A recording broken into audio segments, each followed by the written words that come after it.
Now.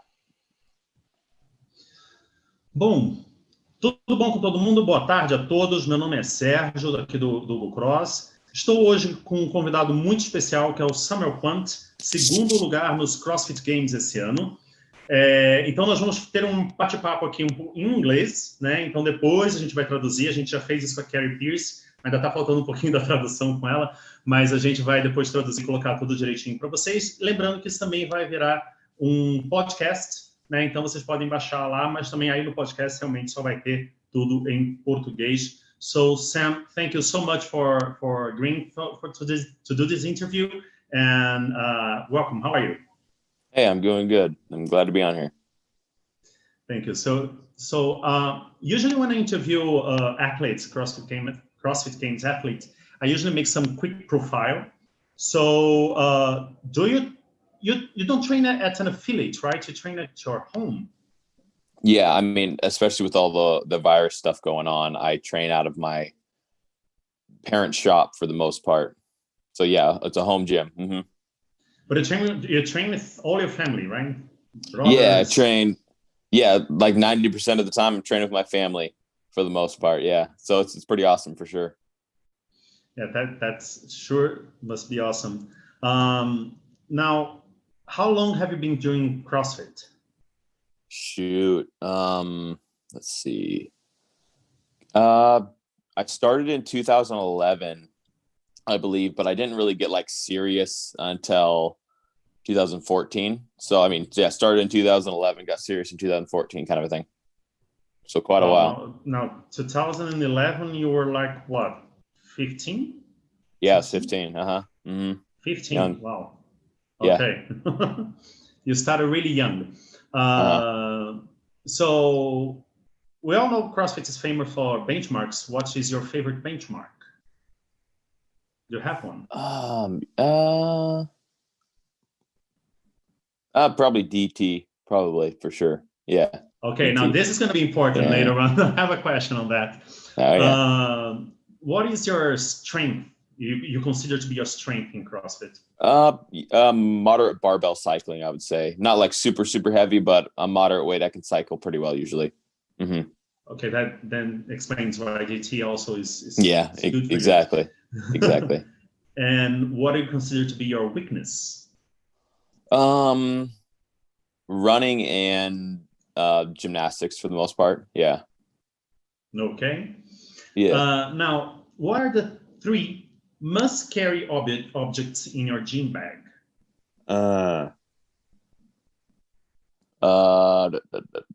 Good question. Definitely lifters, knee sleeves, sweatbands. Okay. Yeah. Now, just because everybody loves to know about this, what is your clean and jerk PR and your snatch PR? Clean and jerk is 345 and my snatch is 285. Okay. Now, you started CrossFit at 15 years old, right? Yeah. Usually most CrossFit athletes have like a sport background. We did this Zoom interview with Kari Pearce about 2 weeks ago, and she said like she practiced gymnastics and weightlifting and powerlifting. Did you have any sports background before 15, of course? Yeah, I mean, so when I was younger, I pretty much did every different sport. In high school, I did 2 years of cross country. So yeah, sport background, cross country, I guess you could say, but I mean, that didn't translate over super well for me because I mean, did cross country, gained like 70 pounds or whatever, and then, gained 70 pounds doing CrossFit kind of thing. So just starting to get back on that running grind. So just trying to get better at that. So yeah. Okay. And how did CrossFit come into your life then? Say that one more time. How did CrossFit come into your life? How did you start CrossFit?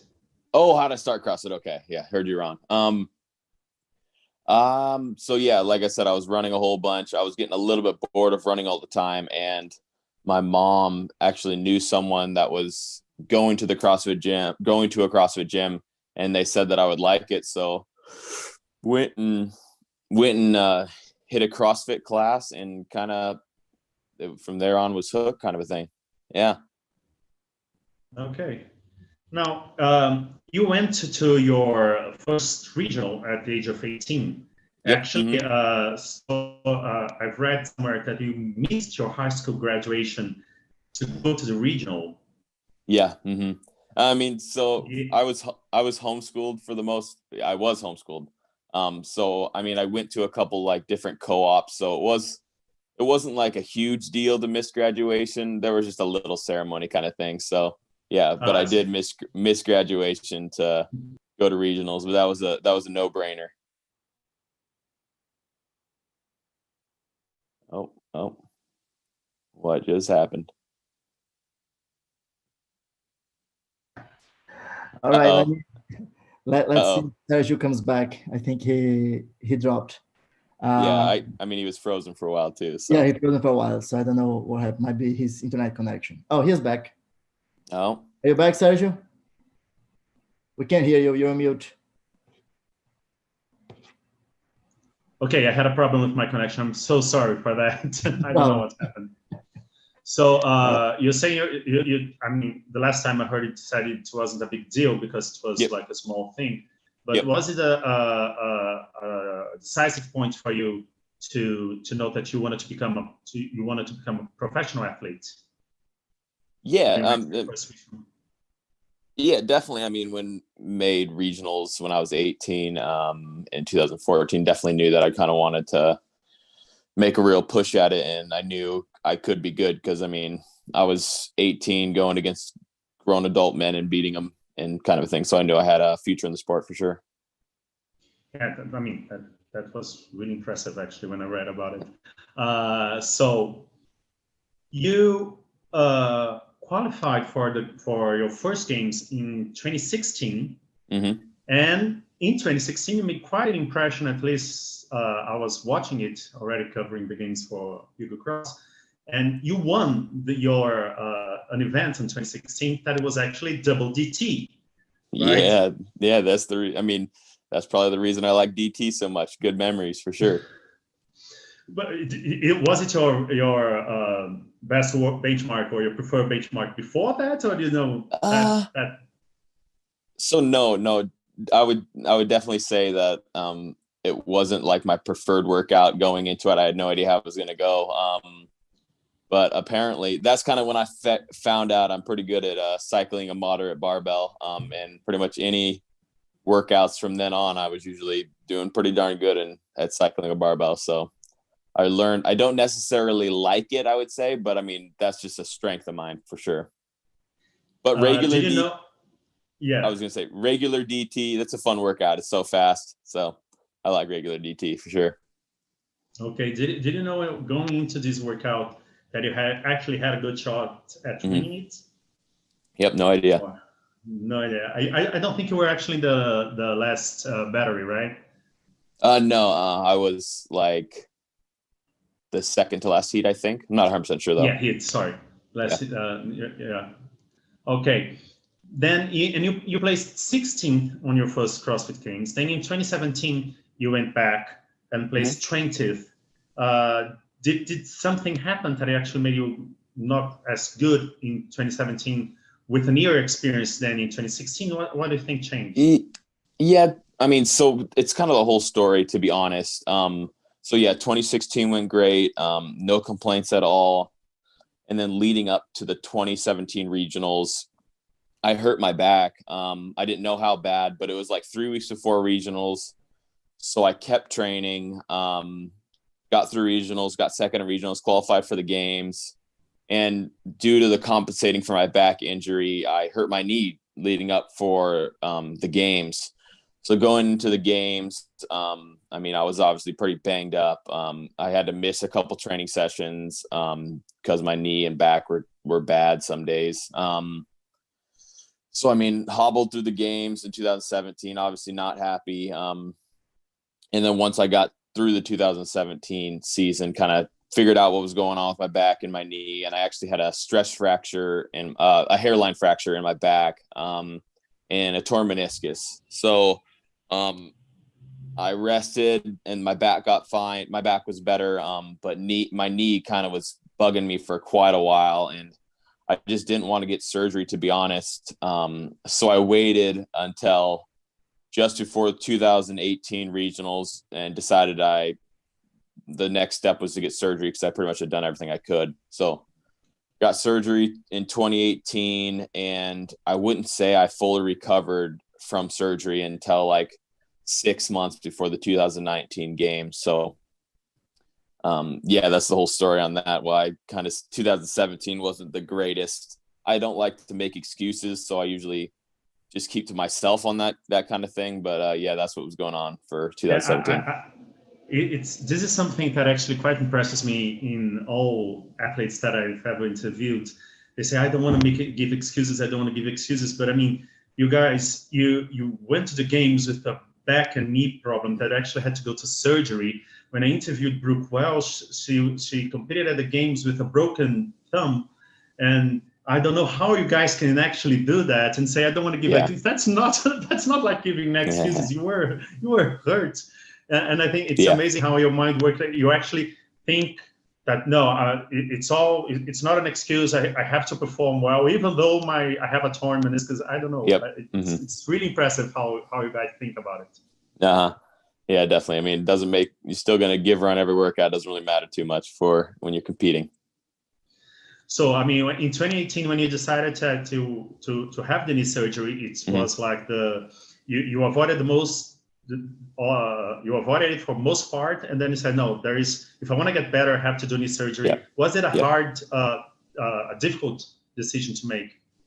I mean, at the time, no, because I had pretty much done everything I could before getting surgery. I mean, I did PRP, I rested it, I had chiropractor, massage, body work, pretty much everything I could think of before getting surgery. So, I mean, at the time, it was just the next step on what I had to do, kind of a thing. So it wasn't really a hard decision. No. Okay, that makes sense. And in 2019, you said you only got fully recovered like 6 months prior to 2019 game, and that was a big change in the CrossFit Games season 2019. And there was a lot of people getting included, and this now new cuts. And how did you view everything? I mean, you qualified for it from the Open, right? So you qualified like early. And how did you view those changes in the 2019 season? Yeah, I mean, I wasn't. I mean, they made a ton of different changes, but to be honest, I knew that there was no sense in really worrying about it. I just kind of focused on what I needed to do to keep progressing in the sport. So, I mean, I figured out the ways that what we had to do to make the games, and just kind of focused on that, if that makes sense. So I didn't read too much into it. I just kind of figured out what I needed to do and focused on that kind of a thing. And it did great, actually. You finished 13th, right? Very close to that 10th place cut. Yep. Wanted it. It would have been great to see you all the way, but that was actually a great finish. Any regrets on the 2019 games that you should have done different? Now, going back and thinking about it. To be honest, no, I don't think so. I know a lot of people were disappointed in the cuts. They wanted it to go a little longer, but that's just the people that weren't in the top 10. It's their own fault for not being there when we needed to be. So I'm not too mad about it. But obviously, I mean, I was satisfied getting 13th with kind of only being able to train hard for like 6 months, kind of a thing. So I was happy in 2019 getting 13th. Knowing I had a whole nother year to train for 2020. Yeah, and in the 2020 season, now focusing on this year's season, you were now fully recovered, I believe, from your knee. Yep. You've just left a great games at the 2019 season. Yeah. And now you had to train, and you had everything, and you did great at the Open, already qualifying. And then the pandemic came, and we are all unsure of what was going to happen. Now, what changed in your preparation this year when all things were going well, then the pandemics arise, and what changed? What went through your mind, and what changed? Kind of like I said before, when the whole CrossFit thing was changing all around. I mean, just focus on what I could focus. But to be honest, when the pandemic happened, not too much changed for me. I was training out of a local affiliate a couple times a week, Mallard CrossFit. So, I mean, they had to shut down. So, I mean, I went back to training at my parents, just parent shop 100% of the time. So yeah, like I said, nothing really changed for me for the pandemic. Just focused on what I needed to do and just kept training on my parents' shop. But to be honest, me and my wife, we have a son that's 7 months old. So right when he was born was kind of right when the pandemic started, and my wife's a teacher. So it actually has been a blessing, to be honest, because she gets to work from home and she gets to help out. I mean, she does 70% of the work with him. So it's been a blessing in disguise for sure, having the pandemic going on, because she gets to stay home and help with her son, especially helped with games training and stuff this year. Yeah, I remember you saying something like that on the games press conference, that it was actually good for you because, and your brothers could help because you were all from home, and it actually gave you more time to train, right? Yep. Mm-hmm. Yeah, definitely. Yeah. And recover and everything. So, I mean, definitely. It's definitely not a good thing what's going on with the whole virus stuff, but sure, just got to see the pluses and stuff, you know? Yeah. Okay. You are also the second older of 7 kids, right? You have like 6 brothers and sisters? No. There's 7 in the family, and there's 2 brothers and 3 boys, 4 girls. Yeah, sorry. Okay. So 3 boys, 4 2 girls. plus 2, yeah. Yeah. Okay, and do they all train CrossFit?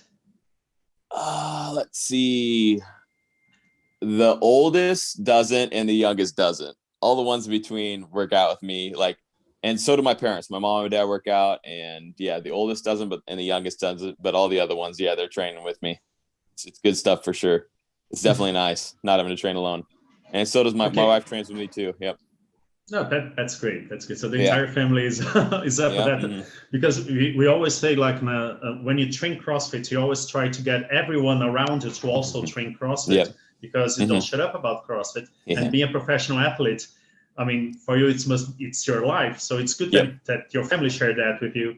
Now, you always place so well at the Open, so very high at the Open. How do you face each workout?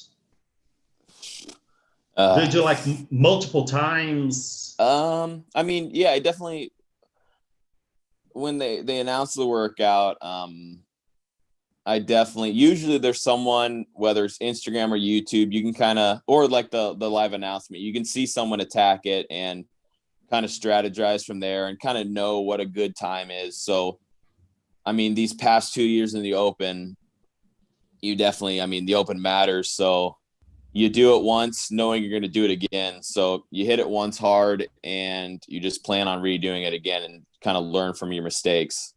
And to be honest, I hate the Open. It's just 5 weeks of stress and it is no fun at all. But you kind of, the past 2 years you do it, you're pretty much doing every workout twice. Kind of a thing. Yeah.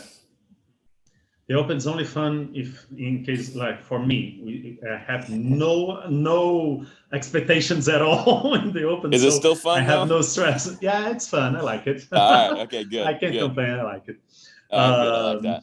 I mean, there's good moments in it, but leaderboarding and stuff isn't very fun. Well, for me, leaderboarding is the most exciting part because I write about it, so I do it. Oh, there you all go. There you time. go. Okay. Okay. There you go. True. So now, then with the pandemic came this new format for the games with another online part. Yep. So even though you're very good in Open workouts, and I must put myself in this, in this kind of excuse. I didn't put you in my top 5, but I did say watch out for Sam Kwant because he always faces so high at the Open, and I have that written. I can prove it to you. I'm here to validate.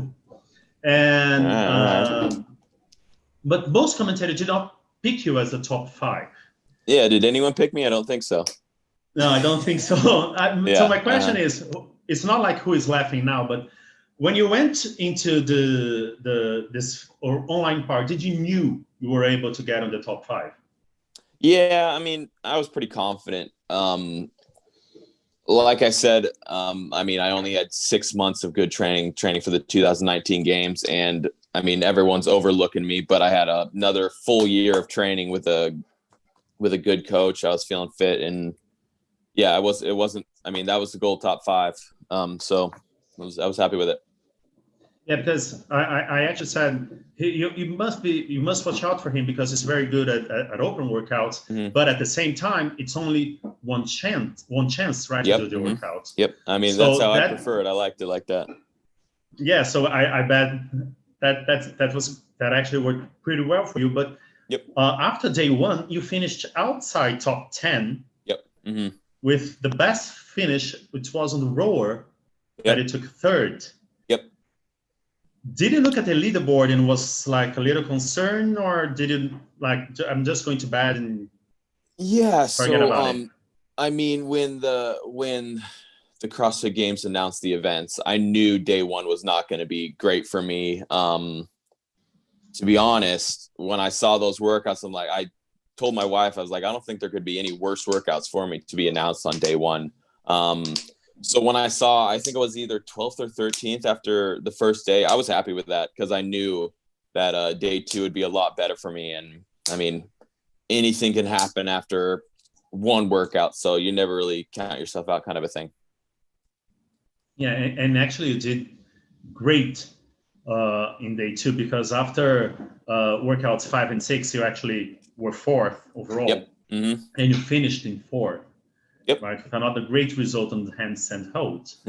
And then came the games. And the games, it was kind of insane because you have like only 5 athletes with a difference in points that were from the first place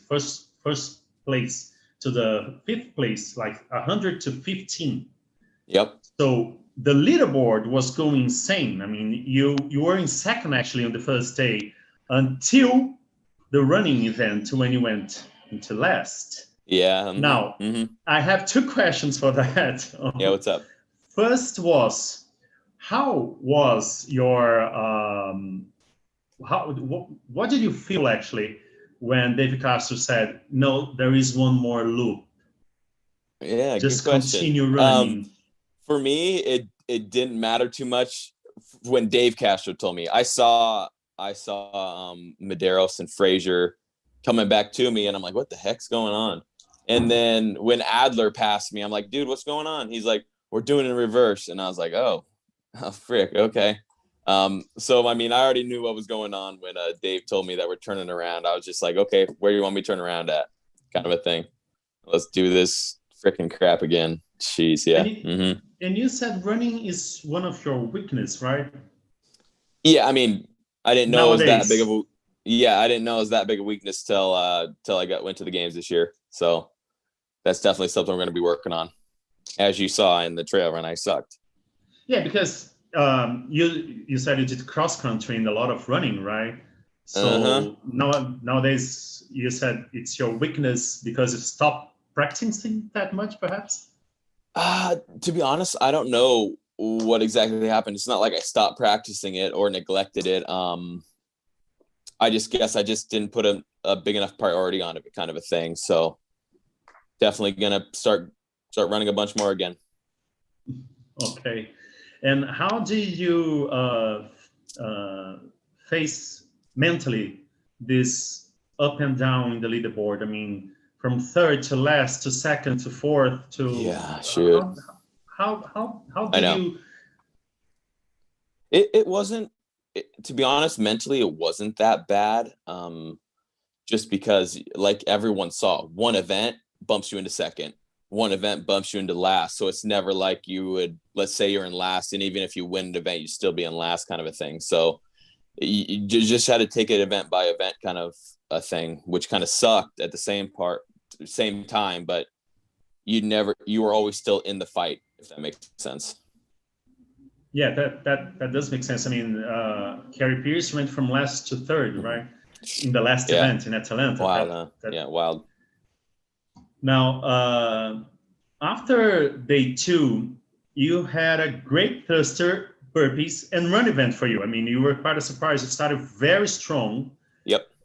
Matt Fraser ended up passing you, but it started very strong. It was a great event for you. Yep. And you finished in third, I think, on the end of the second day. Oh, yeah. Yes. That when you decided, you know what, I'm going to go for it. I'm going to give my all on Sunday, and I'm gonna go for it, because you're like ups and downs, and then you finish in third. On the swim stuff event, you finished first. Yeah, I mean, it was a great event. So I mean, to be honest, I was given the same effort on every single workout. It just maybe on Saturday night, everyone was getting tired and I was still doing okay. And the same with Sunday morning, people were maybe getting tired and dying off a little bit, but I was still pushing. It's not like anything mentally changed. The whole time I knew I still was going to give her and get on that podium. But I kind of, after Happy Star, that thruster burpee workout, after I got second on that, I knew Sunday was going to be pretty decent for me because I knew that sled workout was still coming. And I knew I planned on winning it, which didn't happen, but I knew that good stuff was going to happen on Sunday. Yeah.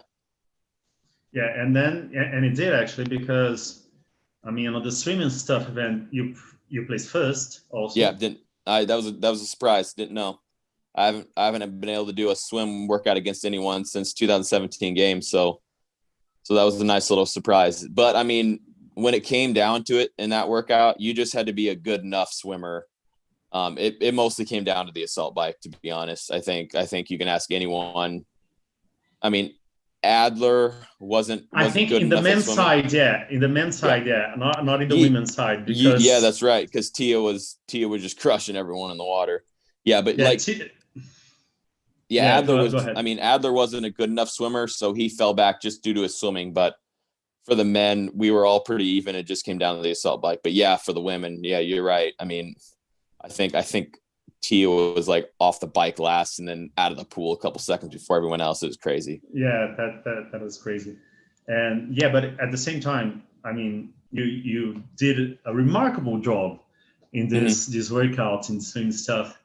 And you actually became, and actually a fun thing came out of this workout for you.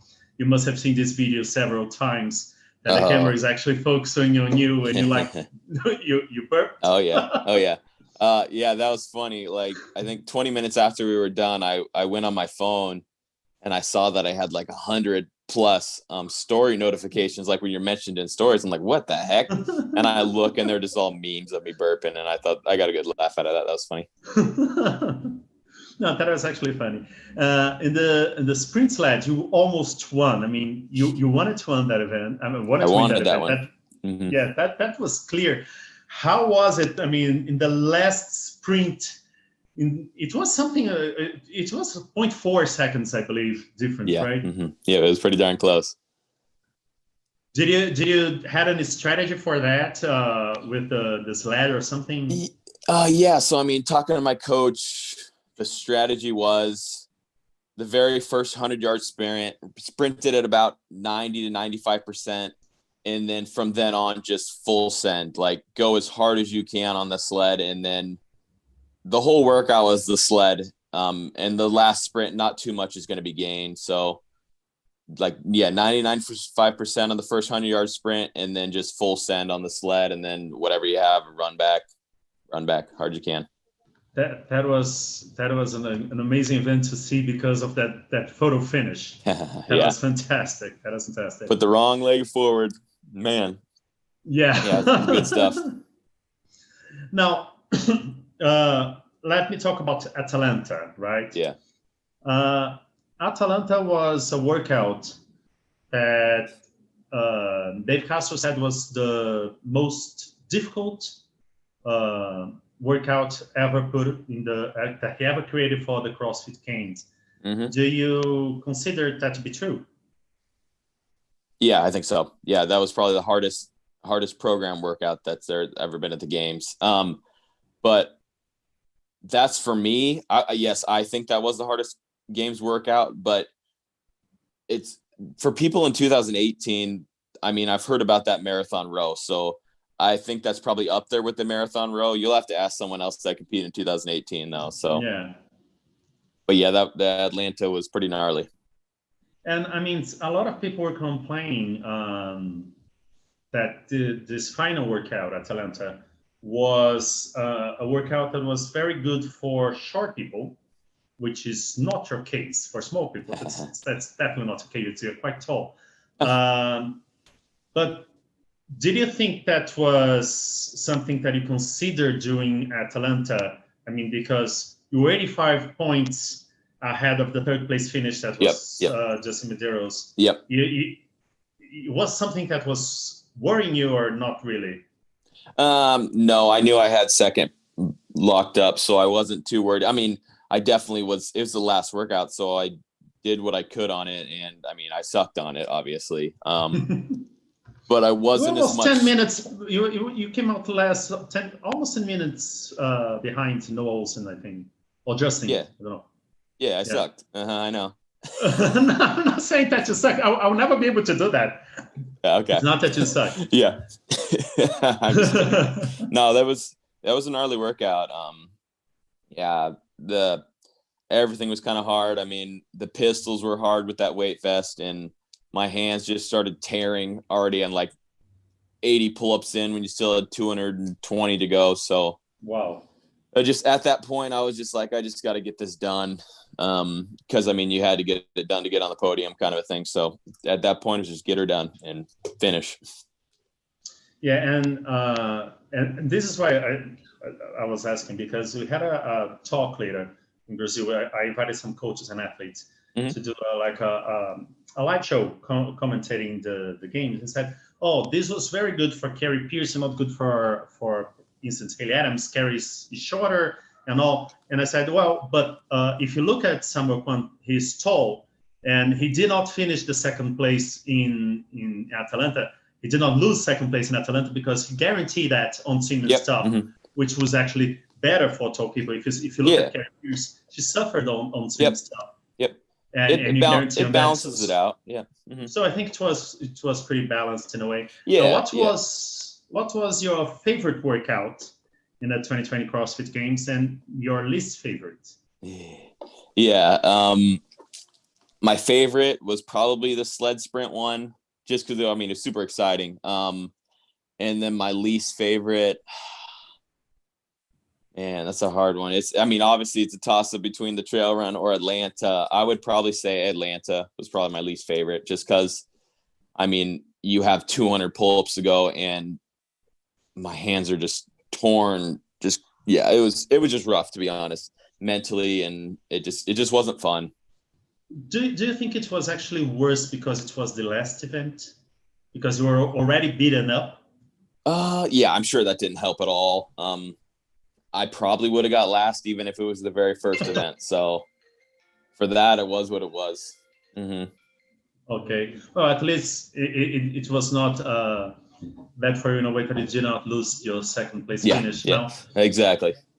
That was, I mean, your first time at the podium and you finished second, right? It was your first time in top 5 and you already finished second. Yep. Now, I know that there is one more place to go up. There's only one more to go up. Yep. There is only one more. No, only one more to go. Yep. Now, what is your strategy for next year? Trying to, let's be honest, beat Matt Fraser. Yeah, I mean, so obviously whatever I've done this past year has worked pretty well, so I'm not going to change too much. Obviously work on the gymnastics a little more and the running. So, I mean, work on what I did bad this past year and just keep doing the same stuff that I have been doing. So just keep on the grind, kind of a thing. So Yeah. Keeping on the grind. Okay. Yep. And your expectations, do you think now with Eric Rosa, we're going to interview actually Eric Rosa tomorrow here. Oh, cool. On our Very cool. YouTube channel. Yeah. Tell him I said hi. Okay. Do you think he's going to make, he and Dave Castro are going to make big changes again on the 2020 season, like bring back regionals or something like that? What are your expectations for the 2021 season? Oh, I'm definitely excited for some of the stuff that Eric's going to do. I think he's going to do great stuff. I have no idea about the regional stuff or what they're going to do. I know they're changing some stuff up, but I think it's definitely, they're going to make the sport bigger, and it's going to be all good stuff, all up from here, I think. Okay, I sure hope so. I'm gonna ask him if he can tell a little bit more about the 2021 season. Mm-hmm. So Sam, thank you so much for this interview. We're very excited about it. I'm sure we're going to be able to translate it anytime soon and put it in Portuguese so everyone in Brazil can hear it. Congratulations once more on your second place finish. Thank you. Appreciate it. I hope you can repeat that next year or even place better. That's the plan. Okay, and now I'm gonna just speak in Portuguese a little bit, so to close up. All right. Bom, galera, então esse foi o Samuel Kwant, segundo lugar nos CrossFit Games 2020. Ele vai lutar aí agora pelo primeiro lugar em 2021. Vamos ver como ele se sai em 2021. Muito obrigado por terem assistido isso ou escutado, para você que pegou pelo podcast. E é isso. Amanhã a gente entrevista Eric Rosa, o CEO da CrossFit. Então, tchau. Okay, thank you so much. Goodbye and good luck next year. Hey, thank you. I appreciate it. Have a good rest of your day. Yeah. Okay, you too. And that's it.